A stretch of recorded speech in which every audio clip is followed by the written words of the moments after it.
इस मूवी की शुरुआत 2008 से होती है, जहां हम स्कॉटलैंड में इस वायरस को फैलते हुए देखते हैं, जो कि हवा से फैल रहा था।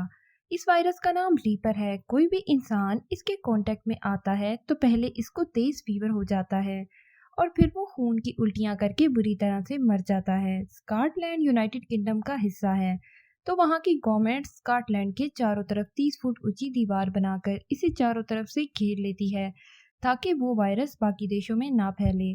शहर बंद होने की वजह से अब जो लोग रीपर वायरस का शिकार नहीं थे, वो भी इसकी लपेट में आ जाते हैं।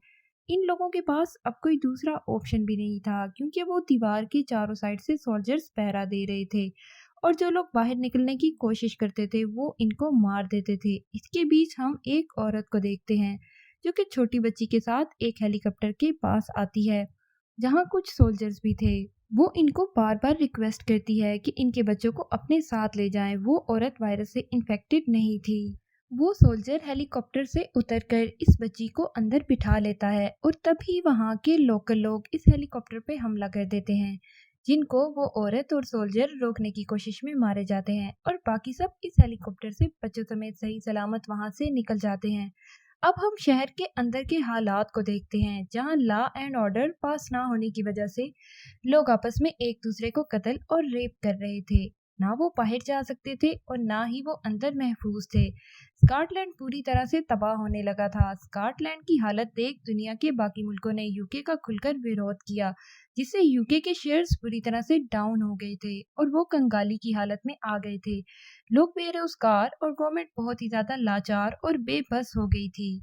अब हमें 2035 का साल दिखाया जाता है। अब स्कॉटलैंड में लोग जिंदा भी बचे हैं, ये किसी को कुछ भी खबर नहीं थी। सभी मुल्कों को लग रहा था कि वो वायरस वहीं से पैदा हुआ और वहीं पर खत्म हो गया।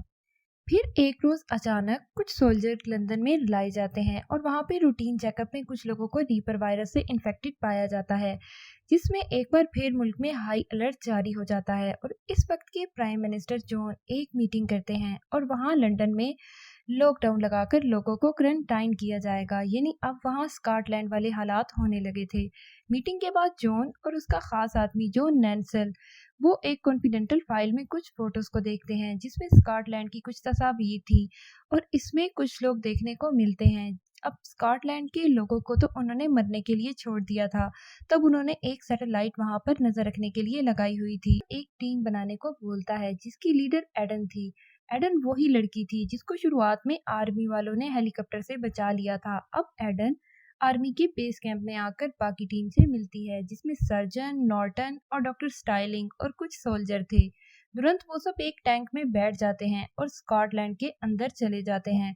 इनको डॉक्टर कैन की लैब तक ही जाना था और इनको रास्ते में इंसानों के कोई भी नामो निशान नहीं मिलते। हाँ, उनको कुछ जानवर जरूर दिखते हैं और वो सब थोड़ी देर तक डॉक्टर कैन की लैब में पहुंचते हैं और वहाँ दो सोल्जर वहीं टैंक में इनका वेट करते हैं। बाकी टीम तो अंदर लैब में चली जाती है। तभी टैंक के पास एक लड़की चुपचाप खड़ी हो जाती है। इसको देखकर एक सोल्जर इस लड़की के पास जाता है, जो कि बिल्कुल हिलजुल नहीं रही थी। सोल्जर के पास जाते ही वो लड़की बेहोश हो जाती है। वो सोल्जर इस लड़की को टैंक में उठाकर ले जाते हैं और अपनी टीम को सिचुएशन भी बता देते हैं। उनको कोई नहीं मिलता तो वो लोग टैंक की जानिब बढ़ ही रहे थे, तो कुछ लोग इन पर हमला करके मारने की कोशिश करते हैं।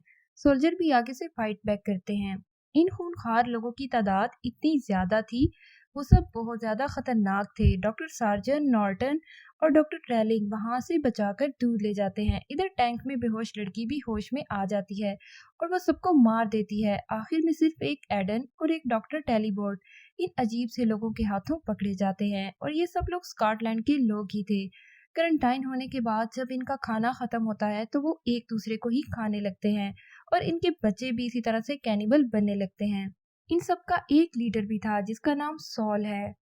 इसी डॉक्टर कैन ने बताया था कि बाहर की दुनिया खत्म हो गई है और सोल को पता था यहाँ से बाहर एक बहुत बड़ी दुनिया है।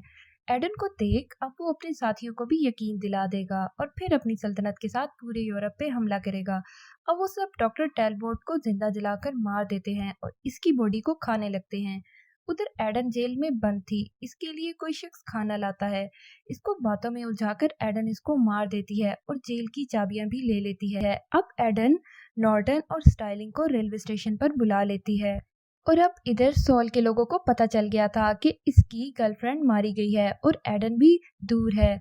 इसे ढूंढने के लिए अब वो निकल पड़ते हैं। इनको रास्ते में नॉर्टन और स्टाइलिंग भी मिल जाते हैं, जिनके पीछे वो सब पड़ जाते हैं।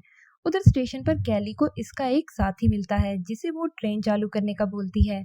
ट्रेन चालू होते ही वो दोनों वहां भागते हुए आ गए थे और डॉक्टर स्टाइलिंग बहुत पीछे रह गया था, जिसको बचाने के लिए एडन ट्रेन से कूदकर इसके पीछे आने वाले कैनिबल्स को मार देती है और लास्ट में खुद भी इनसे बचती हुई ट्रेन में आ जाती है। अब वो लोग सही सलामत सॉल की कैद से आज़ाद थे, जिससे सॉल बहुत गुस्से में आ जाता है। ट्रेन में कैली अपने बारे में बताती है कि वो सॉल की बहन है और वो दोनों डॉक्टर कैन के बच्चे हैं। जब वो बच्चे थे तो डॉक्टर कैन लीडर बनना चाहते थे और वो सबको अपनी लीडरशिप में रखना चाहते थे, इसलिए सोल वहां से भाग गया। सोल ने अपनी एक अलग खूंखार सल्तनत बनाई। उनको रहम नाम का शब्द भी नहीं पता था। वहां लंदन में वायरस तेजी से फैल रहा था और लोग तंग आकर फसाद और तशद्दुद कर रहे थे। बड़े बड़े बिजनेसमैन और पॉलिटिशियन जैसे कि जॉन, वो सब लंदन से निकलने की तैयारी में थे। तभी कुछ इन्फेक्टेड लोग इनकी बिल्डिंग पे हमला कर देते हैं, जिससे एक इन्फेक्टेड आदमी का ब्लड जॉन पर लग जाता है और वो भी इन्फेक्टेड हो जाता है। इसलिए वो अपने साथियों को दूर रहने का बोलते हैं और खुद वो लोग काफी पुराने दौर के लग रहे थे। इनके पहनावे से वो हमें बिफोर क्राइसिस से पहले के जमाने के लग रहे थे। तो वो लोग इन सबको पकड़कर एक पुराने किला में ले जाते हैं, जहाँ का राजा कोई और नहीं बल्कि डॉक्टर कैन था, जहाँ पर इसने सारे लोगों को गुलाम बना रखा था और उनको पुराने जमाने के लोगों की तरह रहने का हुक्म दिया हुआ था। अब इन सबको डॉक्टर कैन के पास लाया जाता है। तब एडन इसे यहाँ आने का रीजन बताती है कि बाहर भी एक वायरस है और इतने सालों बाद फैलने लगा है। अब जब उनको पता लगा कि स्कॉटलैंड में लोग जिंदा हैं, तो वो वायरस का क्योर लेने यहाँ पर आ गए हैं। एडन इसको समझाती है कि वो एक डॉक्टर है और जान बचाना इसका फर्ज है। वो उन्हें क्योर दे दें तो दोबारा वो यहाँ पर नहीं आएंगे। केन उनको कहता है कि यहाँ तो कोई क्योर नहीं है। जब सरकार ने इन्हें मरने के लिए छोड़ दिया था, तब सब मुश्किल में जीना सीख गए हैं। भला मैं कोई क्योर कैसे बना सकता हूँ? यहाँ के लोगों ने खुद की इम्यूनिटी सिस्टम इतनी बढ़ाई है कि वो वायरस अब हमारा कुछ भी बिगाड़ नहीं सकता। ये सब बोलकर उनको जेल में डाल दिया जाता है। इसी रात एडन से केन बाहर की दुनिया के बारे में पूछता है। एडन बताती है कि दुनिया ऐसी ही है जैसे इसने पहले देखी थी, बस यहाँ के वक्त वक्त से काफी ज्यादा आगे है। और एडन पूछती है कि वो यहाँ से क्यों नहीं निकल रहे। तभी केन बताता है कि इस वायरस से इसका पूरा खानदान मारा गया, तभी इसे बाहर की दुनिया और सरकार से नफरत हो गई है, इसलिए इसने अपनी एक नई दुनिया बनाई है। अब अगले दिन सब लोगों को पुराने तरीके से सजा दी जाती है। वो कहते हैं कि अगर केन इन जाबाज सोल्जर को हरा देगी तो इनकी जान बच जाएगी। अब एडन इस जाबाज सोल्जर से हार रही थी। तभी एडन के बाकी साथी जेल से आज़ाद होकर किले में बॉम्ब लगाकर उड़ा देते हैं और वहां से निकलते हुए एडन को भी साथ ले लेते हैं। अब चारों घोड़े भागकर इसी जंगल में आते हैं, जहां उन्हें एक आर्मी का बंकर मिलता है। तो वो केन के सिपाहियों से बचने के लिए दरवाजे को लॉक कर लेते हैं। बाहर केन के सिपाही दरवाजा तोड़ने लगते हैं। तभी एडन को अंदर एक स्पोर्ट कार और कुछ सैटेलाइट मिलते हैं। कार में फ्यूल भरकर वो उसको चालू करते हैं। अब नॉर्टन गेट को खोल रहा था, तो तभी केन के लोग उस पर हमला करके उसको मार देते हैं। अब एडन कैली और उसके दोस्त को लेकर वहां से कार में निकल जाती है। रास्ते में वो सैटेलाइट से माइकल को फोन करके बुलाती है, क्योंकि इसे क्योर मिल चुका था। माइकल इसकी लोकेशन ट्रैप करवाने लगता है और वो अपने कुछ लोगों को लेकर वहां पहुंच जाता है। सोल के लोग भी वहां पर पहुंच चुके थे और वो उन पर हमला कर देते हैं। सोल उनकी कार के ऊपर चढ़कर हमला करने लगता है।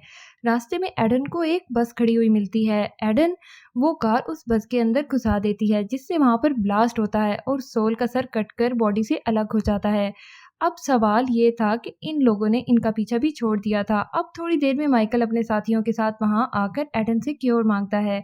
तो एडन कैली और इसके दोस्त को देखकर बोलती है कि इनके ब्लड से ही क्योर बनाया जाएगा, इसमें थोड़ा टाइम लगेगा। माइकल एडन को बताता है कि वो भी तो यही चाहता है, क्योंकि जितना वक्त क्योर बनने में लगेगा इतना ही मार्केट में इसका रेट हाई हो जाएगा। माइकल के इरादे एडन को ठीक नहीं लग रहे थे, इसलिए इसने पहले ही हिडन कैमरा ऑन कर लिया था और इसमें माइकल का इरादा भी रिकॉर्ड हो जाता है और वो इनके साथ जाने के लिए मना कर देती है, क्योंकि इसको कहीं ना कहीं माइकल का इरादा ठीक नहीं लग रहा था। अब एडन को केन की बातों में कहीं ना कहीं सच्चाई दिखती है। सरकार बस अपना फायदा देखती है। वहां से निकलकर वो अपनी माँ का घर ढूंढती है, जो कि हेलीकॉप्टर के पास इसे बचाने के लिए मारी गई थी। घर में आकर वो अपनी माँ की फोटो देखकर बहुत रोती है। तभी वहां नैन्सल आता है और इसे एडन माइकल की रिकॉर्डिंग दे देती है। बाहर आकर नेल्सन माइकल के इरादे पब्लिक कर देता है, जिससे माइकल को अपनी कुर्सी छोड़नी पड़ती है।